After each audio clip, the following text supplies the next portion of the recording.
Okay, hey, welcome to Thoughts on Talks with myself, Malayna Dawn, and him, Reverend Mike McMorrow. He's the one who does the talks, and I share some of the thoughts. I'm sure you have more thoughts than fit into a talk too, so that's really, I don't know why you're a mime all of a sudden. Faking, being mute. I was on mute. Can you hear my air conditioner? No? Thank God. So here on Thoughts on Talks, we look at or think about the Sunday talk that Reverend Mike gives at the Center for Spiritual Living in Granada Hills. Yesterday's was the June, let me look at the calendar, 21st, Father's Day Sunday. And the talk was about right language, right speech. Right speech. Right speech. And it's in the June monthly theme of Mindfulness for Mavericks. So for me, when I distilled it all down, it was about our choices with language and how we really build our world with the words we use to describe our world. Is that what you were going for? That's what I was going for. Oh, good. And, then we spoke to the impact that words, so I suppose it was a little short exercise in semantics. And how, the importance of having some clarity around such things. Yes. And hopefully I drew a distinction between the psychological and the spiritual or metaphysical. Yes. I'd say you did. Okay. So one of the things that came to mind when I was pondering the topic earlier today was defraud the police, or defund the police, not defraud. That may be being done also, but defund the police, I was thinking about that term because it's so easy to misunderstand what the meaning of that is. And I thought, I wonder if anybody had like a marketing meeting to come up with a phrase to put on a sign, because it seems like a different phrase might help the cause there. It's, I decided to stay away from that one yesterday. Okay. That's what this show is for the things you decided to stay away from. Well, I did go on Friday evening, I did go down to the Black Lives Matter group. Mm-hmm. I just wanted to make sure there was at least one old white guy standing with Black Lives. And there was one other guy there. And it was nice that it was probably 20 and 30 somethings. Good. But one of the chants was, how do you spell racist? L-A-P-D. Oh. And I'm like, come on, you guys, you're not going to get anywhere selling that, Yeah. pitching that business. And I was just, it kind of stuck with me, and I thought about speaking to it, but it's best not to address such things unless you've thought them out yourself. At least things that are charged. Gets to the defund the police thing because, there's a couple things about that. Number one, when it comes to excessive use of force, using deadly force, LAPD is fourth in the nation. And Minneapolis, I believe, is 13th. Wow. So the LAPD is actually, it's not zero. Right. And and that's deadly force, not excessive force. And so I don't know about that stuff, but I do know that it won't be helpful if we really want to get to addressing the problem of policing and the militarization of policing. This kind of languaging. We must be much more mindful about what we say. If we really want to do, if all we want to do is go be angry and yell at the cops for, a couple of hours, we can do that. Right. But is it useful? Is it helpful? Does it get us to the goal? Well, and I think people jump on the bandwagon with that one too, because I'm trying to think of how many times in my life when the police have shown up that I've actually said, oh, thank God you're here. Right. That's like never. Usually it's to get a ticket or, when I was younger dealing with a curfew thing and they're pulling a little John Wayne power trip on me, which I don't respond well to. I think that for many people, that is their experience. They're getting a ticket, or there's some like correction. Authority. Yeah, there's an authority component to it. And, I had an experience though where I was afraid in my home at night. I thought somebody was trying to break into my house, and I called the police and I said, I honestly don't know. I'm afraid to go outside and check if somebody is here. I don't know what to do. And they were so kind on the other end of the phone, talking me through it, asking me questions. And ultimately they stayed on the phone with me until I could go out and look. And I saw that it wasn't somebody trying to break in. Something had fallen against a door and made a big noise. So, but in that moment, and I've seen this in TV shows, of course, which is where I get most of my information, that sometimes the police come and they're meeting people on the worst day of their lives for reasons that have nothing to do with them. But, correct. So there are different angles to that. And some people probably do say, thank God you're here. But but then I think, and I should also say that having interfaced with various police departments over the years, and also the sheriff's department here in LA County, I have found the LAPD to be the most professional. Okay. And obviously well trained and so forth. Now, I'm also a white guy, so I'm not Latino and I'm not black, and I'm not a woman.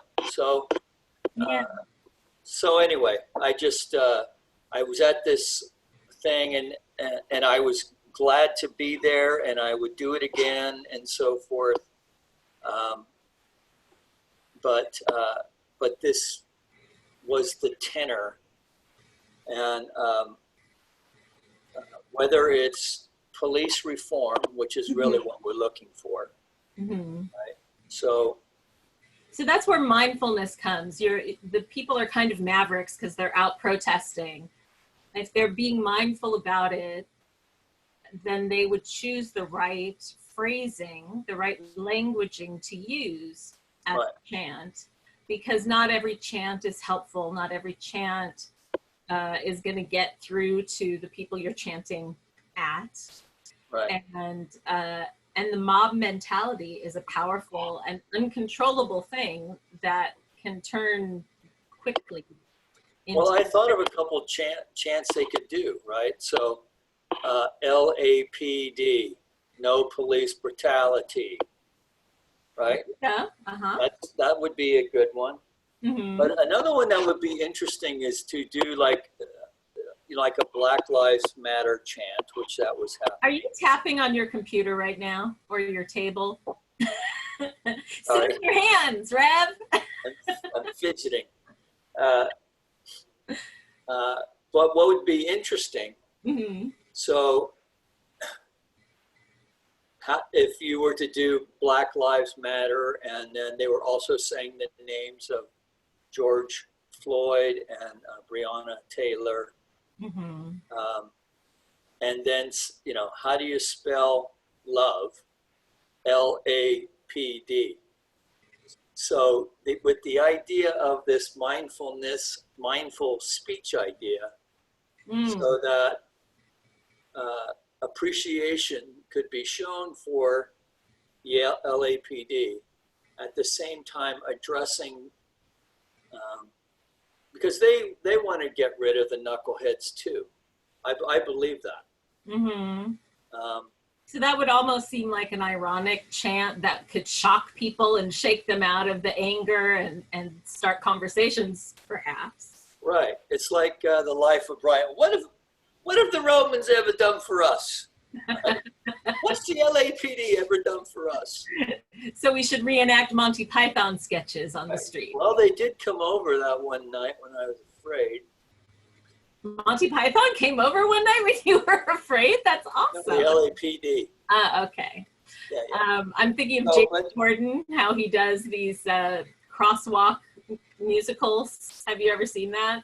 Who? So, James Corden on one of the late shows. He's out of the car and he's in the crosswalk now? He films out of CBS, the CBS studios there at the farmer's market.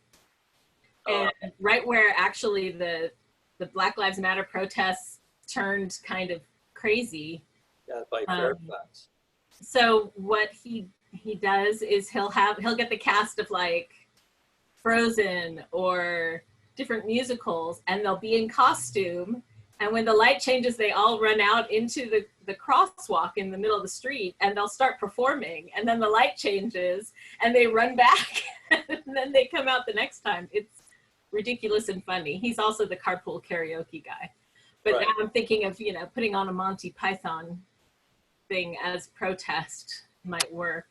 At least because comedy is one of those things that diffuses situations and also gives kind of a safe space to let people talk about possibilities or what's happening without it being quite as threatening or combative. So, but certainly diffuses things. Yes. Or it can. Of course, good humor helps. Right. Bad humor can insult. It can sometimes just get you in trouble if the joke goes the wrong way. Right. So I was thinking. At any rate, so we were speaking to mindful speech on Sunday. Right. I was thinking also of the word police and the term policing versus like constable, which I have a friend who was a constable in England, and they don't carry guns. They carry like billy clubs. And so what is to police is to watch over like a sheep herder maybe. But to constable is to constable, it's also like shepherding language maybe, stables, or to work with. I don't know. I was just thinking of the different types of policing, that maybe there could be levels where certain calls, the ones that come out are the constables with the billy clubs, and the other calls that might have heightened levels would be the ones that come out with the guns, or like, oh, well, but you don't know what you're coming into is, what I would expect somebody to say is, how do they know? But to your original point, there needs to be a better descriptor for what it is people want to see happen besides defund. Right. Right. So, hopefully the momentum will keep going, and the right folks are getting together even now as we speak to address such things. And, that's where this is what I found myself wondering on Friday also, right? So who here is going to be willing to step into the tedium of writing policy, for instance? Right. There's got to be somebody who loves that stuff. I nominate you. It's not me. I don't love that stuff. But as you say, there are those who do. Yes. And, so, you know. Yeah, we're taught certain words and what they mean, and then we come to like a society consensus about these things. And then we kind of use them unconsciously. And so when people call our attention to the words we're using and question them, it gives us a chance to shift our consciousness, which is very science of mind, I think. Yeah. I remember that's not always easily done, is it? No, because it's like operating system language, that it's there, it's the program that we're following, and to change our programming, we have to do that sort of work of coding it and then adjusting. So one of the women, when we were still meeting live and in person on Sundays and we're having fellowship and chatting together, I remember one of the ladies in our community saying to me, she doesn't like the word diet because to her, it has the word die in it. And then she talked about weight loss. You're losing something. It's, you know, you don't want to lose anything. So all of these words around healthy eating that we've kind of inherited from the people who have marketed it to us or talked about it before are really kind of uncomfortable, scary, unpleasant things. And so she said, I prefer healthy eating or things Right. like that. So these are tools that we can use in all areas of our lives. And it just takes a little focus, you know, to figure out where it is that we need to make those shifts is the real work. Yeah, that's true. And I don't know that most people understand how powerful shifting our languaging about things works. Yeah. Sometimes it sounds like the whole PC movement when we started, you know, changing from Black people to African Americans or from Oriental to Asian. Those kind of things for a lot of people seemed superficial. And then, you know, as I was talking about last time, the term African Americans isn't necessarily that accurate because the people it addresses have largely been stripped of their African connections. So, well, plus I know a couple of American citizens who are white African people. right. And so to call, I mean, technically they would be African Americans. Mm-hmm. Which confuses the issue. And then with Asian, most people I've heard using it here they still mean Oriental. So people from Japan, Korea, China, that fit what they used to call Oriental. But when I was in Sri Lanka, Sri Lankans and Indians consider themselves Asian as well. But that's not the picture most Americans get. So it surprises. Well, it's a very white-centric view, isn't it? Yeah. I mean, to your point, that I don't know. It's we have this interesting thing that we've co-created together over these last few hundred years that we're going to have to, you know, kind of stumble and bumble our way out of, and that's going to take a lot of trust. I don't know that the trust levels are high enough yet. Yeah. I think that will be addressed with, I mean, we have this unique opportunity really to reestablish trust so that people of color, and particularly African Americans, like believe that their newfound white allies really are going to stick it out and not, Mm. you know, when they really need us to push for a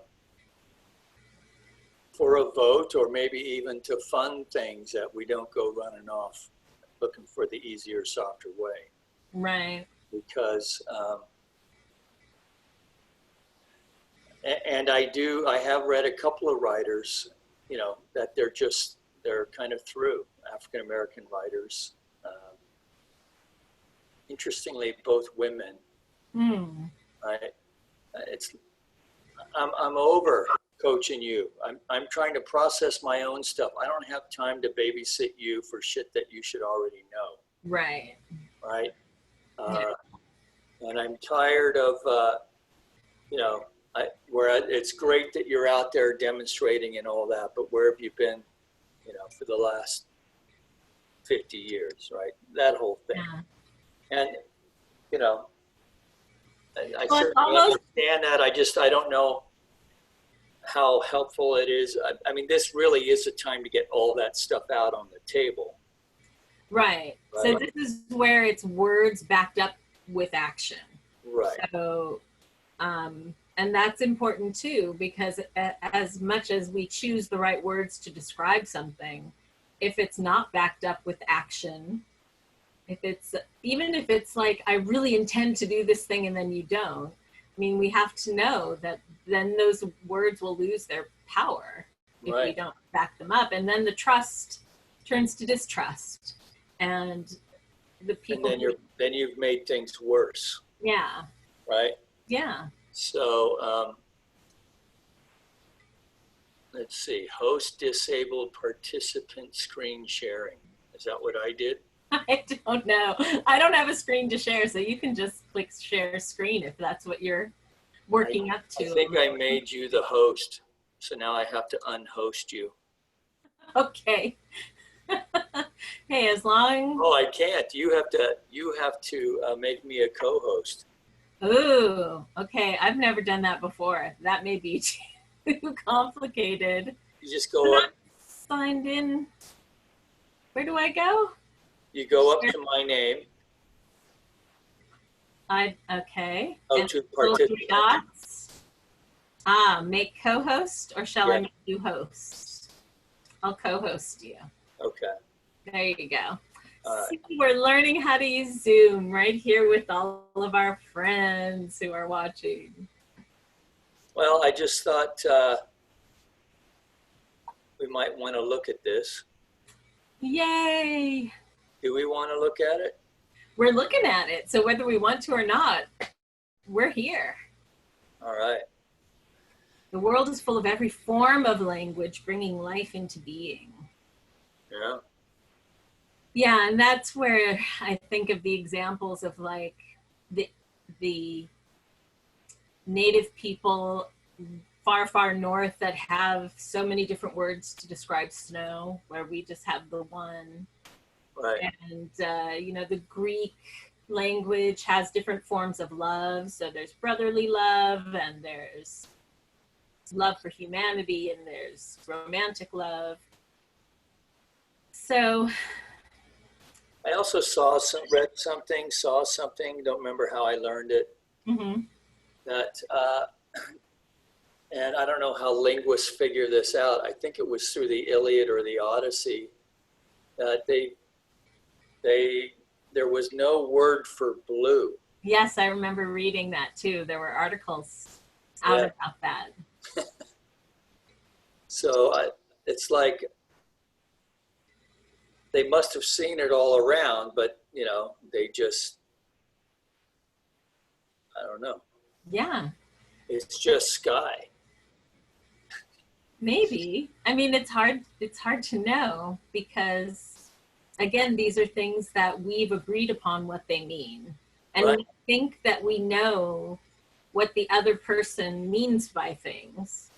And so I found this difficult when I get into very personal conversations with somebody that is from a different either culture, or that they know more than one language, or, you know, English is not their first language, or even a different type of English. So if they come from a British English background, and you're trying to get really specific about your feelings or why something hurts your feelings, and it gets so difficult to really get specific because people mean different things, or like sometimes phrases that are just sayings,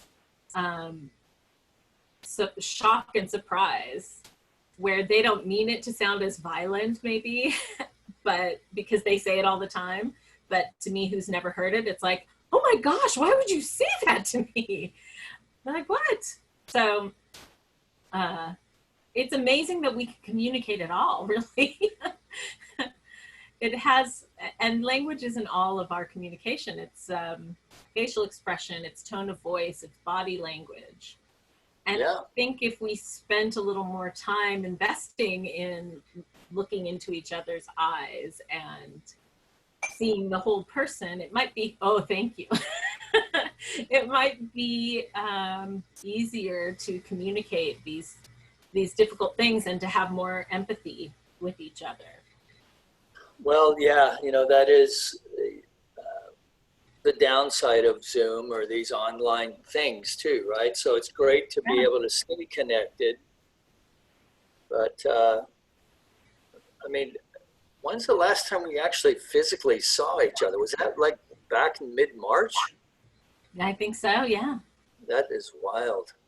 Well, the seeing people's facial expression does help a lot on Zoom, and being able to read each other's lips, I'm finding, is helpful too, because I can't do that when I see people with masks on. And I didn't realize how much I relied on that for clarification. I've had a few Zoom calls where some people don't feel comfortable having their face on screen. And so the rest of us are communicating with hand gestures and facial expressions, and that person is left out, and we have to remember to describe to them what's happening, because they're not on by phone or whatever. Yeah, they're not getting the same information. So it is interesting to notice those differences, where if you don't know somebody who's blind or somebody who's deaf, then you haven't had to make that adjustment before. Right. Communication, man, there's a lot of parts to it. Yeah, well, that's why Led Zeppelin wrote such a great song about it. You want to sing it? Communication breakdown. I can't get any higher than that. Okay. So this is a great piece of communication. The Serenity Prayer. Yeah, let's see. What did I do with that? Oh, I remember now. I was just speaking to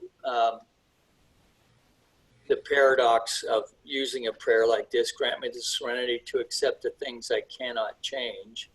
Right. And as religious scientists, of course, we're talking about using the power of spirit, the power of our word, aligned with spirit, to affect the change that we want to see demonstrate. Yes, but also it is not really for us to try to change other people. Like, so often I've heard when learning about prayer that the first thing people want to do is pray that that person behaves, or I pray that that person learns to be nicer, or that person does that. But our power is within us to change ourselves and our responses. Always. And our perspective, all of that. Yeah, always. So the other people may change, but it's not because we change them or we have the power. We're co-creating everything, and we can only control our own choices and actions. Right, and then, we spoke some point at length, I would say, about the courage to step in to change the things I can, which means first we have to have the courage to identify, That's where the wisdom to know the differences too. Yeah, and I mean, the one thing that I did like that line: we can either step forward into wisdom or step back into ignorance. Oh. And that was kind of a divine download in the moment, because Huh. I think it really is about that, particularly when we're trying new stuff. Yeah, but can you really step back into that ignorance? You can never really unlearn or unsee what you've seen. So it is really a choice to block it out. Right. It's not really. Well, and particularly at this time, right? So, I made a list of several words, which I think I used Black Lives Matter, but also white fragility. Yeah. And, white fragility is speaking to the inability of white people to see themselves as potentially racist. And so there's a defensiveness that happens. Right. And then in that defensiveness, then it's like, I can't hear you kind of thing. Right. Like you would do when you were a kid, only now you're a grown person. Making silly noises. Yeah, which I find kind of amusing, really, because does someone really have such a inflated sense of themselves that they can't stand a little reflection and maybe even a little criticism, right? Because there's two kinds of things around that, right? So it may or may not be true. Right. Mm-hmm. Or we're afraid it might be true. Right. So it touches on unhealed stuff, depending on what it triggers in you. If you're having a reaction that's heightened for whatever reason, it usually means there's something for us to look at and heal and question. But it's often when we feel the most righteous, that righteous indignation comes up, that we feel that we're so right, that we can't possibly be wrong. And those are the times that I find I really need to look at stuff when I feel like that. Right. Because if it wasn't true, I wouldn't have a reaction. I'd be like, oh, well, no, I'm not like that. And then I'd move on. Right. So, Well, I have to say that, most things that I have really, and I spoke to this yesterday, many of the things that I have absolutely needed to change were the things that I resisted the most. yeah. Right. So that can be in things that are really small or large, but if you think about something, a major change, like whether to quit a job, Right. or to get a divorce, Mm-hmm. right? Like real stuff.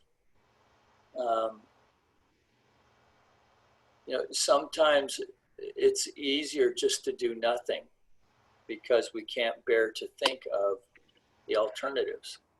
Yeah. Well, I'll give you another one in the negative. Okay. So I remember for the last couple of years, so I used to drink a bit, Mm-hmm. and and it became, it was fun with problems for a while, and then it was just problems. And I knew I had, for the last couple of years that I drank, I knew I had a problem. But I also remember thinking,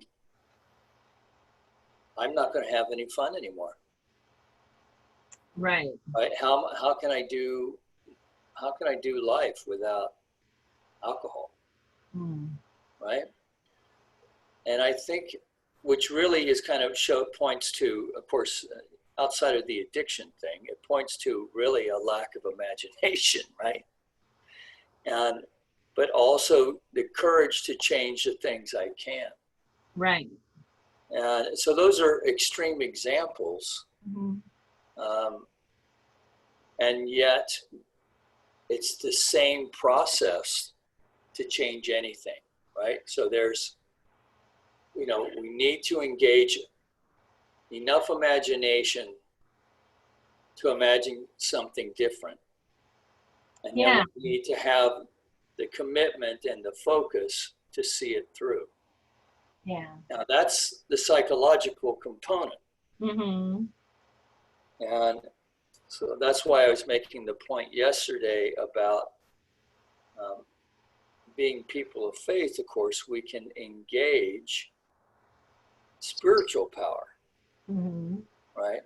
So that's where I had the image of which fell flat in the sanctuary, by the way. Well, there wasn't very many people This there. was O'Melveny last week. Isn't that pretty? Wow. Yeah. That was just last week. It's really dry up there, but still really pretty. Mm-hmm. But the idea that we have to, move out of auxiliary power into full power, and that we're going to have to engage with it, which means we're going to have to give the command Right. to engage. Like the captain of a starship. Yeah, and Reverend Nancy's like, I don't get Star Trek.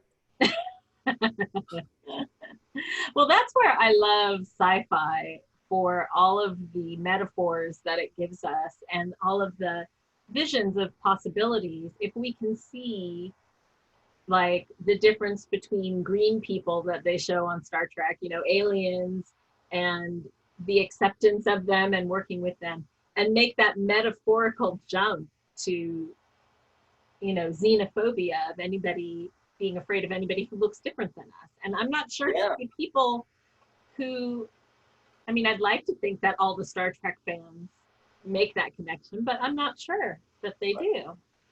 Well, and it's interesting, particularly Next Gen really stretched. So I can't believe we're going off into this field, but when, started it with the picture of Jean-Luc Picard. So they had the symbiont, right? Because I didn't actually see most of the Next Gen stuff, so I'm a fairly new Next Gen watcher. Okay.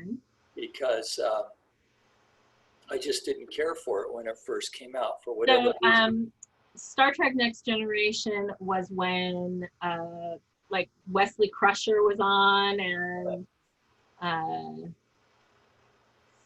who was and it was kind of Jonathan Frakes played number one, and right, and Marina Sirtis was the counselor, right. And now that you can watch it on Netflix or whatever, I realized that the first season or two they were kind of lame, and it got progressively better. But they had this idea of a symbiont, which was an intelligence that lived several lifetimes through a host, a symbiont host who was a humanoid of some kind. And so it looked like this gigantic slug that would work its way in, and then they would have access of their memories and all this other stuff. So would the two consciousnesses share the one human body, or? Correct. Okay. And so the first time you meet, what was her name? Terry, I can't remember, an attractive brunette gal with spots. Okay. She had the symbiont of the commander's longtime friend. And so, right, and he's trying to work out, how this young chick knows all this stuff about him, right? But that wasn't the point I was going to. I'm actually getting off the point because that was another show. But in Next Gen, Beverly Crusher falls in love with one of these guys who's got, one of these creatures inside of him. Okay. And then his biological body dies. Oh. So then the symbiont takes the body of a female. So this female has all these feelings for Beverly Crusher. Right? And they're like, look, man, it's just me. It's just a body, but it's still me. Yeah. And she's like, yeah, sorry, can't go there. But it was an interesting, they were really able to look at some interesting human Yeah. dynamics. I mean, ages before there was um, any overt LGBTQ movement, you mean? well, I think there may have been, maybe don't ask, don't tell was going on. But That's anyway. one of the things with the languaging now around white body and black body and then blue body for the police. Yeah. That Resma Menachem talks about in My Grandmother's Hands, that when you identify that it's just the body that people are responding to, then that leaves the question, well, then what about the soul, or what about the spirit? What is animating the body? And how do we pay attention to that rather than the appearance? Right. And that's a very excellent and deep conversation for anyone who's practicing metaphysics or religious science specifically. Yeah. And I remember seeing an advertisement, I think it came out of Scandinavia somewhere, an experiment that they did where they had people from different communities that would normally be communities that were having some kind of conflict just sit and look at each other in the eyes for, I don't know, they gave them a period of time, 10 minutes, 20 minutes, I don't know. And so it would be like a Muslim woman with her head covered and a white man or something like that.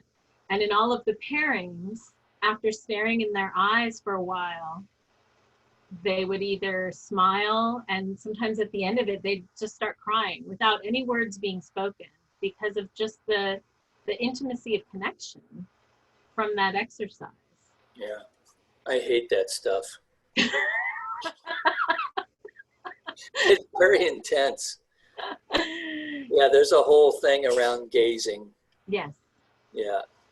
I had an experience similar to that. I was at a practitioner symposium, and I was paired with someone I didn't know, a woman I didn't know from the Southern California area. And so we're doing this thing, and first I'm like, right eye, left eye, because you can't really look at both eyes at the same time, right? Right. So I'm kind of getting frustrated with that, and then I'm like totally self-conscious about doing it anyway. Mm-hmm. And then I'm like grateful I'm not doing it with a dude right now. And then she, just one single tear. Aw. And then I'm like, oh shit, now I'm starting to feel one coming on, right?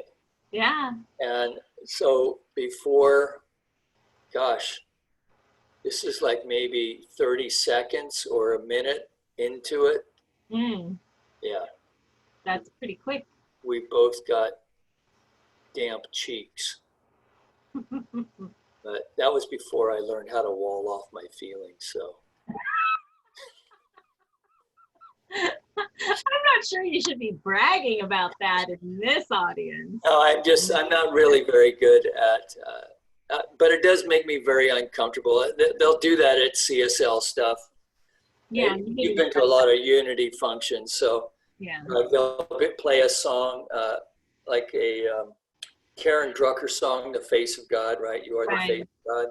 Yeah. Then they'll say, and it's like 9:30 in the morning, right? So, I mean, you've barely had a second cup of coffee and the music is too loud and they're playing this song and they go, now turn to your neighbor and sing this song. And I'm like, oh, I'm so out of here. I gotta go. Yeah, in Youth of Unity, when I was a teenager, we would do those kind of things like we'd be at a conference for a week and we'd do those things a few times a day, 2-3 times a day, where we'd get into circles and go around the circle. And right. Yeah, but not first thing in the morning. Come on. First thing in the morning, I find the more energetic things a little bit more helpful. Singing joy songs is what we call it. Sometimes I feel like it's manipulative too. Like they're trying to manipulate me into having a particular feeling. Oh, right. See? Yeah. Yeah. There's Hey man, I'm here to have my own experience. Don't bother manipulating me with something you think I should be feeling right now. Yeah, but you signed up to come to the thing. I know. So there's that. Well, they should have had a disclaimer. Or what do you call it? A permission slip. That's right. Yeah. So be aware you may be exposed to things that are going to make you cry. Yeah. And uncomfortable. And ask yourself, do I really want to be here? Right. Do I really feel like participating? You may be asked to look at yourself in a deep way, and meaningful way that could change your life. Are you down with that? Signed here in blood. Yeah, I think I'll go to the gift store. Yeah. That's one of the things I've been finding with the Zoom meetings is I feel like I'm looking at somebody in the eye, but there's 6 people on the screen. And just because they're the one I'm looking at, they're probably looking at their camera, so they're not looking at me. And so it's a weird sort of disconnect of right. trying to figure out camera angles. And well, that's where the glasses come in handy. Yeah, it's just you can't really tell where I'm looking right now, right? So right now, let's have a Zoom exercise with you and whoever, if anyone's watching this. So does it look like I'm picture on screen? Does it look like I'm looking straight onto the camera right now? Well, you're very small on the side of my screen now, so I'm gonna maybe stop sharing. Oh, yeah, it does look like you're looking right into the camera. Oh, okay. Now see, if I do this, then I can't see you. Right. Just like in my periphery. But right. If I do this now, what does that look like on the screen? Like it looks like you're looking down and right. Whereas I'm looking but not looking at you. Image, right. So sometimes I've noticed this with our, when I watch our show back, I've been orienting it so that your face is right under the camera so that I feel like I look like I'm looking at you.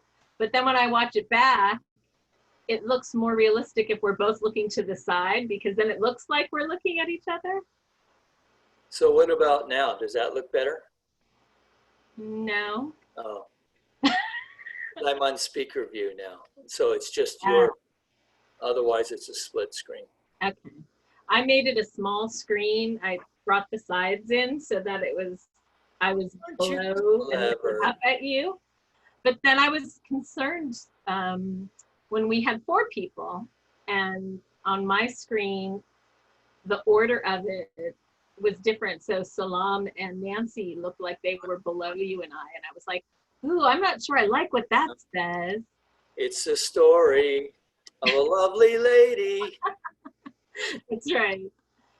There's all these subtle psychological things going on that we're not always aware of. And yet I try to be conscious of, at least as far as communicating messages on film. One of the things, I don't know if you saw the email, but when I was in Sri Lanka, I learned that the law was cracking down on the sale of Buddhist heads as decoration or Buddhist hands, like disembodied hands. And I said, oh, why is that? Because I think they're like beautiful works of art. And somebody said to me, if somebody had Jesus's head as a decoration, how would you feel about that? And I went, oh, okay. So I wasn't thinking of a full embodiment of a human being when I saw these pieces of art. So that's one of those awarenesses. A bust of Jesus wouldn't really bother me.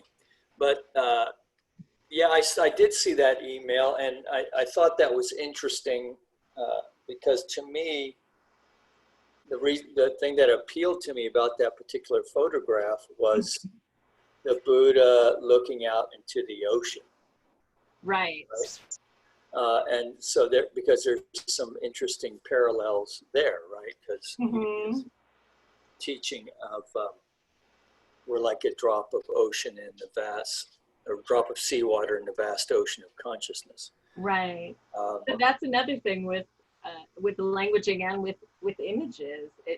We all bring our context and all of our different lenses. Right. But again, it's just another one of those, another great example of as a white American person who's not of that faith system, even though I am drawn to what I know of Buddhism, because it's very logical. And of course, I'm learning it, fourth hand probably, but then to like get the email and go, well, geez, it's just somebody put a bust on a deck. What's the big deal? Right. Well, because it's a big deal to someone from that culture. Right. Right.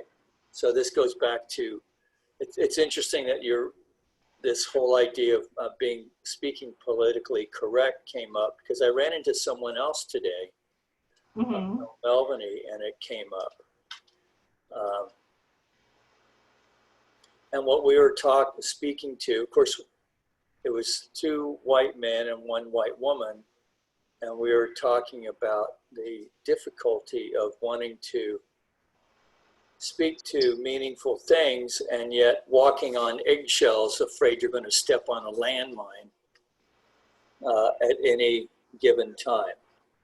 And so that's where this idea of our trust needs to be reestablished. Right. I don't even know if it needs to be it needs to be established, maybe. Yeah. So well, and I think too, society has taught us since probably Victorian era or before that there are certain acceptable things to have conversations about that people won't get into argument, because it's not really acceptable to get into arguments. So you're not supposed to talk about politics or religion at a dinner, because that could, make people uncomfortable. Very quickly descend into chaos. But shouldn't we learn how to have those conversations and how to be in the discomfort and work through it together? Like, wouldn't that be more helpful? So I think that's where we are, that if we find ourselves walking on eggshells, at least that means we're conscious enough to know that we need to select our words carefully, and that we care enough about whoever we're talking to and with. Ooh, I just had an idea. You know how we could learn how to do that? How? Might not be the most fun thing, but you could have people come together and identify themselves as liberal or progressive, and conservative or Republican, whatever that looks like. And then have them get into a dyad, and then argue the opposite thing that they are. We might need to use puppets, puppet therapy. Maybe. But to have a Democrat argue as a conservative, and to argue the conservative viewpoint. Yeah. To have a conservative argue a liberal, like you would like in debate team. Yeah. Right. So lawyers have to argue both sides of something, right? Yeah, just to make you even put yourself in the place of what the other person's perspective. Yeah, because you'd have to learn, right? So I remember when I was in high school, we had an assignment where we had to argue for and against evolution. So I took the for side. And so I went to the library and I researched the Scopes trial. Okay. And so I thought, okay, well, I'll just, and Darrow Darrow basically used the Bible to establish evolution. So I went into this thing feeling very clever, because the other side was a gal who I think was our valedictorian or our salutatorian then. very brilliant gal. And I liked her, but I was going to crush her, right? Yeah. And so she staked out her position,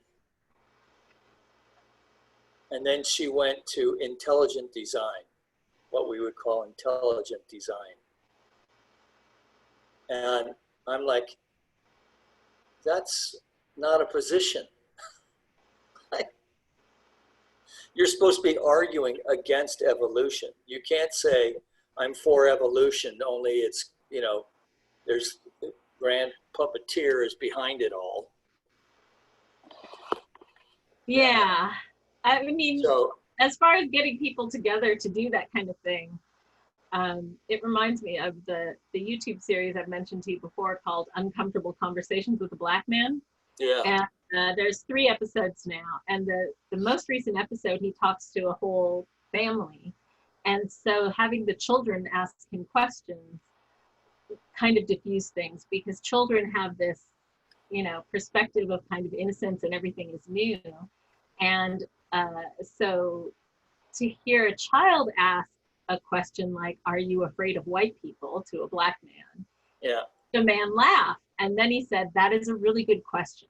And then answered it. And so for those kind of conversations, an intergenerational conversation might be helpful, because then that brings the innocence and the sweetness and the joys of youth, and helps those of us who are older and maybe jaded about things connect to that. Or unwilling to ask an honest question. Yeah, because everything's so loaded, you know, and that's part of what language is. It's symbolism. And for every symbol, it's like a constellation of things that come together in that one symbol to give it the meaning that we ascribe to it. So everything is loaded, every word, every symbol, every gesture. And we bring a lifetime of experience and learning to each of these things. So it's not so simple to dismantle. Well, and here we have, you know, another example in a real world way about how our word is powerful. Yeah. Right. So we're speaking, of course, to, as metaphysicians, the power of our word impressing itself upon the law of mind, or the mind, that aspect of the mind of God that responds as law. And that is, you know, we kind of throw that idea around and just kind of banter it around pretty easily in religious science and unity and new thought. But it actually is kind of a huge leap. Yeah. It's a huge leap, because most people think of, are much more bound in separation than they are with a sense of unity. Which kind of takes us back to the whole police thing again, because, you know, in order to solve any of the world problems, and one of my minister friends out in Dallas made a great point. She said, you know, we have to solve the race problem because we have an even bigger problem ahead of us in global warming. But if we can solve this one, we can solve that one. But until we solve this one, we can't solve the other one, because the answers to both are basically the same thing, recognizing that we literally are all in this together, that we really are one soul, right? We may have a white body, black body, blue body, but we're one soul. And for the sustainability of our society, for the long-term sustainability of our society, we have to address it. And for the long-term sustainability of us as a species, we're going to have to address that. And the systemic issues, for instance, within, say, capitalism, which is tremendous engine, tremendous driver for innovation and creativity, and it uses self-interest, how to go from blind self-interest into enlightened self-interest. That would probably be the first step, right? Mm-hmm. How to go from making a killing to making a profit. How to go from to disassociate that the only purpose of the corporation is to create profit for the shareholder, to yes, but there's also a social contract that needs to be factored in, which is a cost of doing business. Right. Sustainability, I think, is right. And so because we have some very, if we can talk about, for instance, if we can learn to talk about and heal stuff around race, mm-hmm. then we can learn to have conversations and to talk about things like overpopulation, mm-hmm. right? Because mm-hmm. they're both kind of tied to, and all of them have sustainability tied to it. Right. And then you have to address also birth control, which there's a religious component, and there's a ability of, Yes, and that will take, I think that one's going to shift sooner rather than later. Mm. A few words jumped out at me as you were talking about the commercialism thing. One was making a killing versus making a profit. I was listening to an episode of On Being with Krista Tippett after you've been recommending it. And it was with Ocean Vuong, who's a Vietnamese poet. And he was talking about the violence of the English language, especially American colloquial language. So even for a comedian, you're killing it, or anybody who's, successful, you're killing it. I'm going to go, and he talked about the language of male conquest as teenage boys, like, I'm going to bag her, I'm going to, all these things. And so to look at the violence, why do we have to kill something? Why is killing it equaling success? And how can we make even the language that we use to talk about business success more about sustainability and cooperation? And or even in business, you eat what you kill. Right. When you're talking about a self-employed person. I've used that one myself. Yeah. So you must be a Buddhist. That's a great, but I'm sort of joking, but that is a big distinction between Western Abrahamic thought, mm-hmm. Greek thought, and Buddhism is, the idea of thou shalt not kill.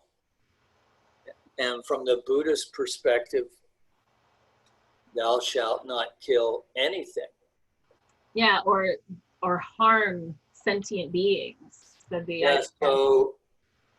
So you don't, you don't eat animals, mm-hmm. right? So now that's tough for desert people who need to, can't grow things to eat, but still, it is an interesting distinction. Yeah. The other word that popped out to me was the word corporation, which at its root is corporeal. It's making a body of a company, of making this profitable venture legally equivalent to a human body. Right. So it has laws that protect it just like a person. And so... Right, but there was those, the original compacts, the original corporations had lifetimes on them. Mm. They had terms of expiration. And Adam Smith actually addressed that. Okay. So free marketeers love to point out, they love to go to Adam Smith and talk about, free markets and so forth. But Adam Smith was also a moral theorist also. And so he had very strong opinions and dictums on moral behavior within the market, and that stuff just gets tossed. Yeah. Right. Well, and if you have an expiration date, then there are cycles of things, and you wouldn't have, like you've talked about before, this idea of never-ending growth, or that there is a finite amount of resources to fuel this never-ending growth. You think more in terms of cycles of rise and fall. Well, or an immortal being that never dies, right. Which is what we created when they used the 14th Amendment, I think it is, to make corporations an entity. So we have a lot of work to do. We have a lot of work to do, and we don't have much time to do it. A generation or two.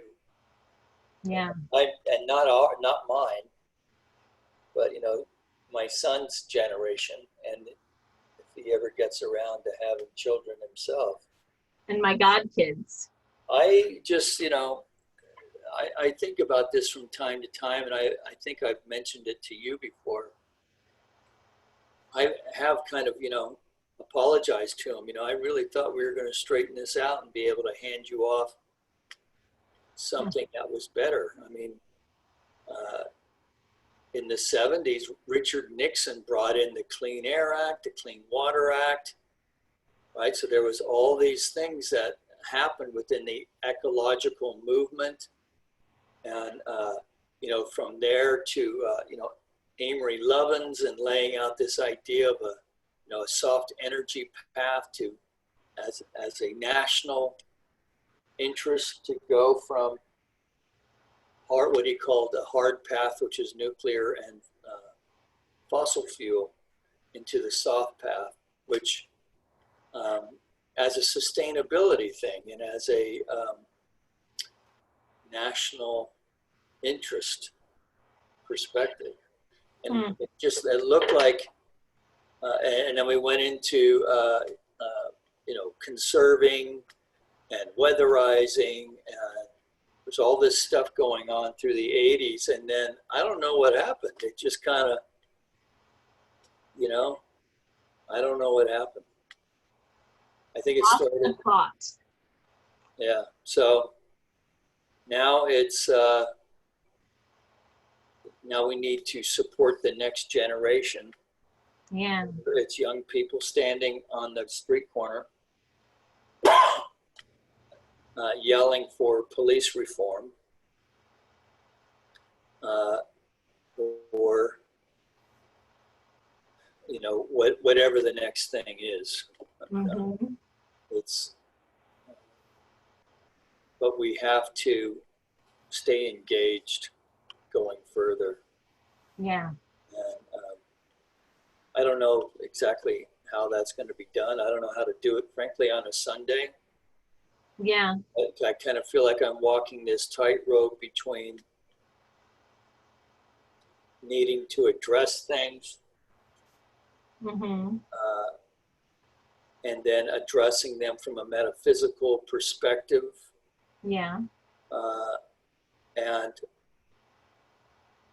And then just kind of go into, the one thing that I've always appreciated about metaphysics and science of mind is its affirmative and positive view of life. And so, how to get into that, even while all this stuff is going on. So it's an interesting, frankly, it's a challenge is what it is. Well, I've been seeing a shift in New Thought and sort of positive psychology circles of really making sure to address the pain and the mourning and the grieving and the fear that everybody's feeling. Right. And not just do the spiritual bypass. Right, because it is there. You know, people of color in our congregation, you know, many of them are overwhelmed. Yeah. And so, you know, we have and then on the other side of it, you know, we have conservative members who are feeling ostracized because they're conservative in a community that's pretty openly progressive. Yeah. Feeling like there's not a place for them. And I mean, the principles, the point of the metaphysical principles is they apply to everything. So, you know, the same principle can apply to how you run your finances as it does to how you protest in the world. The places you put your energy and attention, and really everything is connected. I mean, if it's all expressions of the one spirit and the one mind, then it is all connected and it's all the same thing. And I think as humans, we have a real challenge when things are working well in our lives to apply the principles that work over here to the things that aren't working so well over here and just translate them, because everything, I think our brains categorize and separate things for our survival. And so we're just learning. And I think we're all in this unknown. And so nobody knows what it's going to look like, which is kind of an opportunity for us to co-create something together that none of us have yet. well, this is the point I was heading to, is the one that you made earlier, just to kind of tidy things up with this whole mindful speech thing. Mm-hmm. You know, we're not going to be able to make lasting change, moving things forward, without including everyone in the conversation, right? So if we just look at something political like Obamacare, which got jammed through when Democrats had both houses and the presidency, and then there was this huge backlash. Now, the fact that it was basically a Republican program that Romney had developed and instituted as the governor of Massachusetts, did not matter.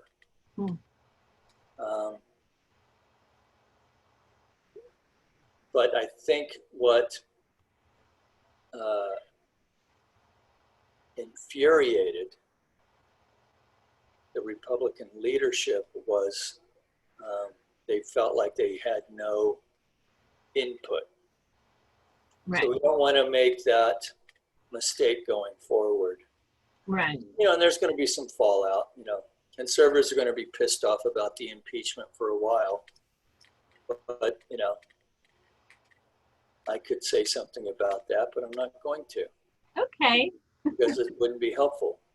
But Yeah. my point is that we're going to have to, I guess, agree to disagree on some areas. Yeah, So and still have conversations and still try to work together, even though we're pissing each other off intentionally or not. Right. Because to be polarized and to have no real ability to work together, it doesn't help anybody. Right. Yeah, so to be able to hear somebody say, F the police, right? Say, yeah, okay, I know, I got it. So what is it that you want? So here is a proposed policy about,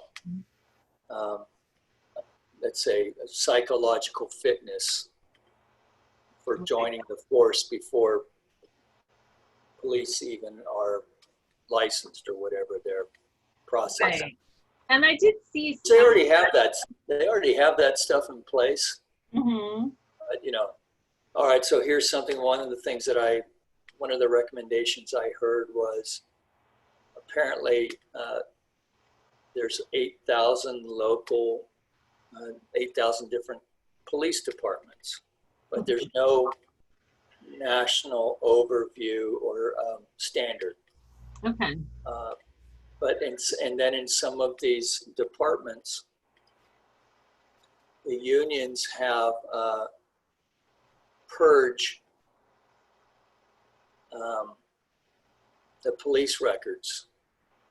some as early as every 2 years, others as every 5 years. So if you have a troublesome cop who's got a record of excessive force, right? It kind of sounds like having, getting points for speeding on your driving record, right? So after a couple of years, they go off.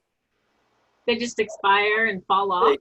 Yeah, and that's something that the union has fought for, but that's really a very simple reform, right?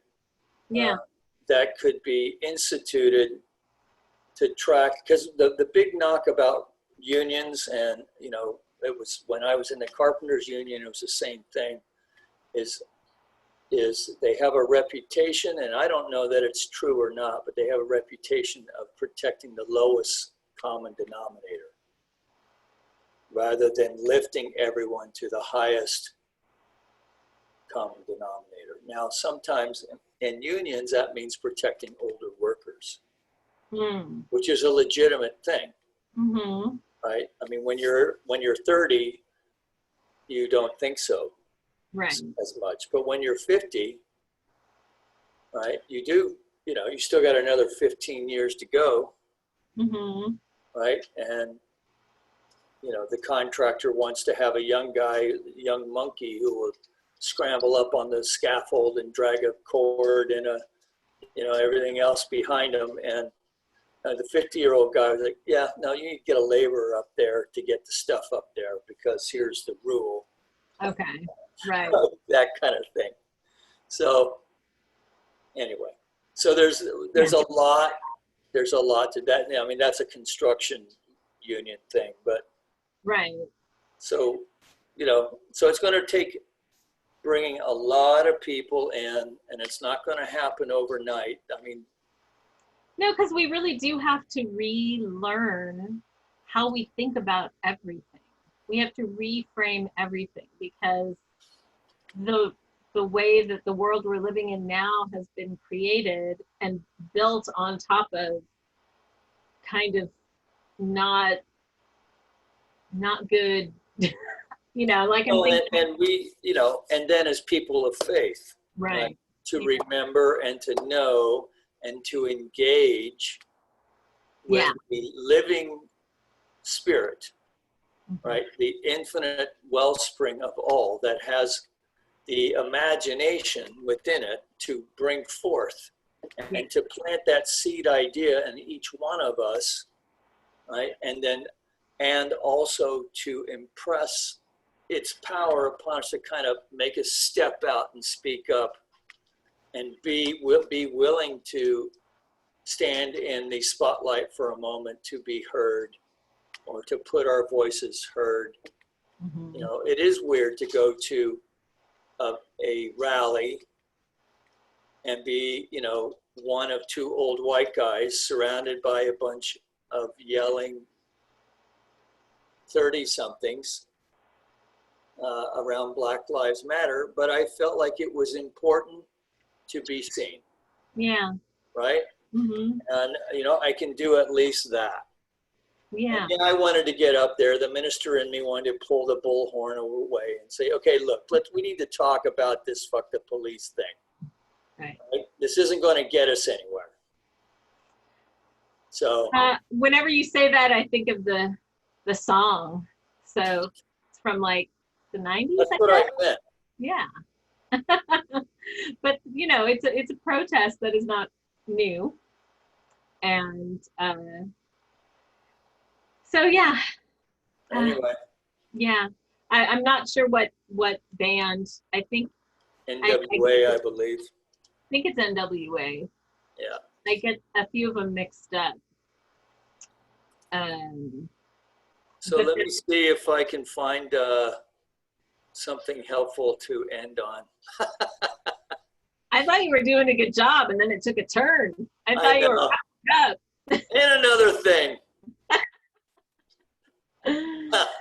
Okay, so here we go. Let's end on this. So this was one of the quotes from yesterday. God is intelligent mind and spirit. And there is a direct response from this universal intelligence to our intelligence. And that's true no matter of denomination. That's what a prayer is, right? So if we ask for bread, we will not receive a stone. And we must know that we are to believe if we are to receive. And we can see this in the teachings of Jesus. And then he reminds us that prayer is a mental as well as spiritual function of intelligence. It is a certain manner of approach to the spirit, a conscious act of the mind, a concrete experience of the knowing faculty. But another way of saying that is that there's a power for good in the universe and we can use it.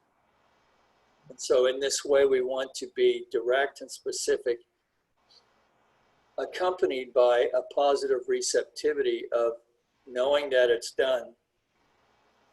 And in that specificity, whatever that word is, that there is meaning. And Holmes is actually saying God cannot answer prayers which have no meaning. So we don't want to go to the Spirit and say, I need something. Right. Right? So you can't go onto Amazon and just say, I need something.